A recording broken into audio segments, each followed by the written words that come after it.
salaamaaleykum wa rahmatullah maa ngi tudd Souleymane Faye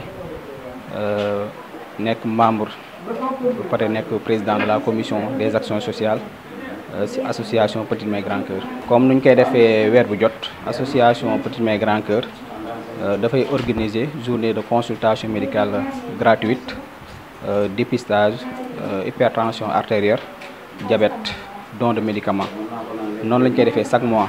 tey nag samedi ñu organiser ko woo commune yëmbal bi yëpp ñu ñëw xool seen yaram ndax tension ak diabète dafa nekk ñaari feebar yoo xamante ni souvent dañuy lëkkaloo ñoom ñooy ànd te dafay jur ay jëye ci yaramu doomu aadama bi. mun naa citer lu ñuy wax AVC wala maladie yi nga xamante ni day jàpp xol bi wala maladie yi nga xamante ni day jàpp roño yooyu yëpp ay jafe-jafe la yoo xamante ni ñaari feebar yi ma li muy tension ak diabète mën na ko indi ci yaramu doomu aadama yi. looloo taxoon ñu organiser journée bi pour permettre population bi ñu ñëw xool ci seen yaram, xool seen suukar, xool seen tension. accompagner nañ leen ak ay médicaments, may nañ leen médicaments yi nga xamante ni dinañ ko mën a jëfandikoo. ba pare bu loolu weesoo tamit dina leen booleel ay médecins yoo xamante ñoom ñoo leen di suivre ba ku ci nekk feebar bi nga xamante indi nga ko dina saafaru ci kàttanu yàlla. voilà boo xoolee lii di tension li nga xamante moom moo koy indi dafa am lu ñuy wax ay facteurs de risque. loolu bokk na ci nu ñuy dundee lu ñuy wax ay mesures hygiéno-diététiques mu nit ki dundam mu bañ a mucc ayib, mu bañ di lekk loo xamante ni lu jariñ yaram la. ndax boo xoolee fii nii nit ki lu muy lekk da ngay gis ne dafay bëri xorom, dafay bëri diwlin, yooyu yëpp ay facteurs la yoo xamante ni mën na indi tension. sédentarité maanaam bañ a def sport di lekk di toog loolu facteur la mën na indi tension.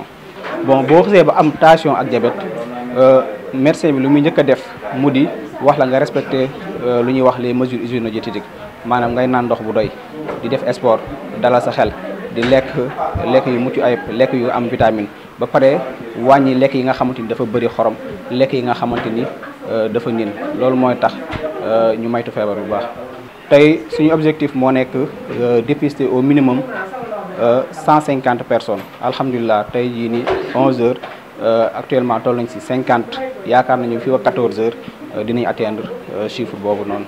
waaw maa ngi lancé appel sama yaay yi, sama papa yi, sama mag yi, képp nga xamante ni jàpp nga ni kat tension wala diabète mi ngi sa yaram nga ñëw ñu dépister la.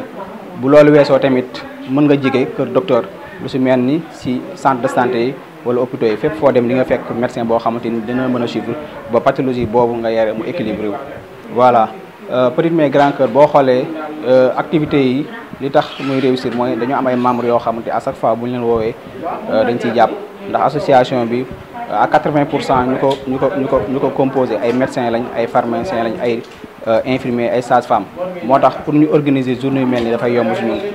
wante bu loolu weesoo tamit ñoom dañoo nekk ay membres yoo xamante ni ñu ngi ciy dugal seen loxo bu baax a baax parce que boo xoolee matériel médical bi suñu siège bi lépp ñoom seen loxo mu ngi ci.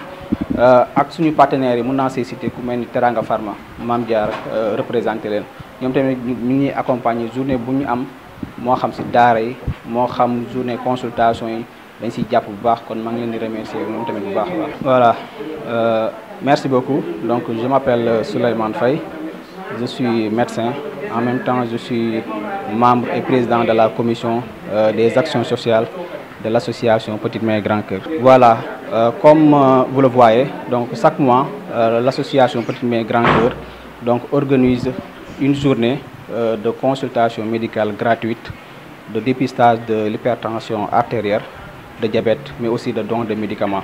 Bon, avant de revenir sur les causes, donc permettez-moi de faire quelques rappels sur les deux pathologies, parce que le diabète et l'hypertension donc sont deux pathologies très fréquentes qui vont de pair et qui posent malheureusement un problème de santé publique.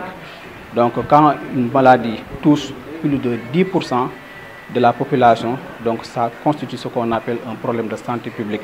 Et ces deux pathologies-là constituent vraiment un réel problème de santé publique.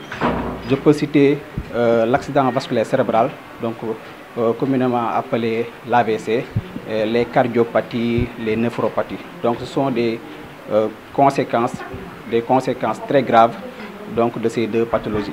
Donc ça dépend.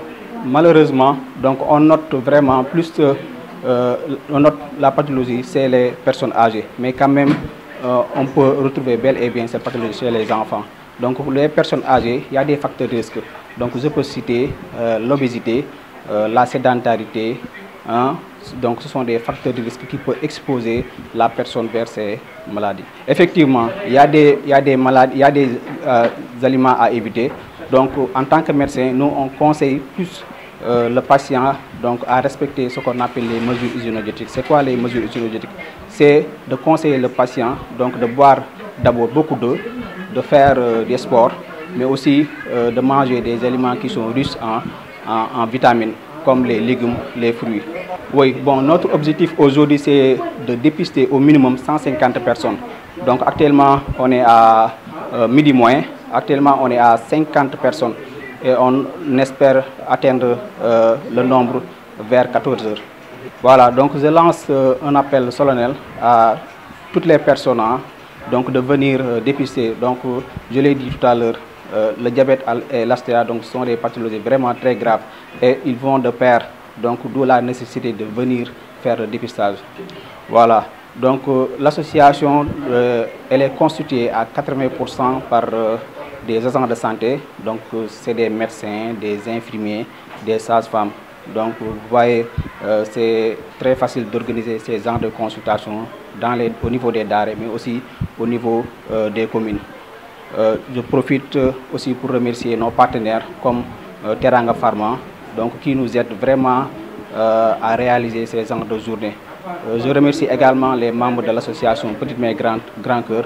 Donc, ce sont des membres qui sont très actifs, hein, qui répondent toujours présents. Donc, je remercie l'ensemble des membres de l'association. Je remercie aussi les notables des communes. Donc, à chaque fois qu'on organise ces genres de zones, ils répondent en nous aidant dans l'organisation, mais aussi dans l'amélioration des conditions pour que les patients puissent venir tranquillement se consulter, dépister tranquillement.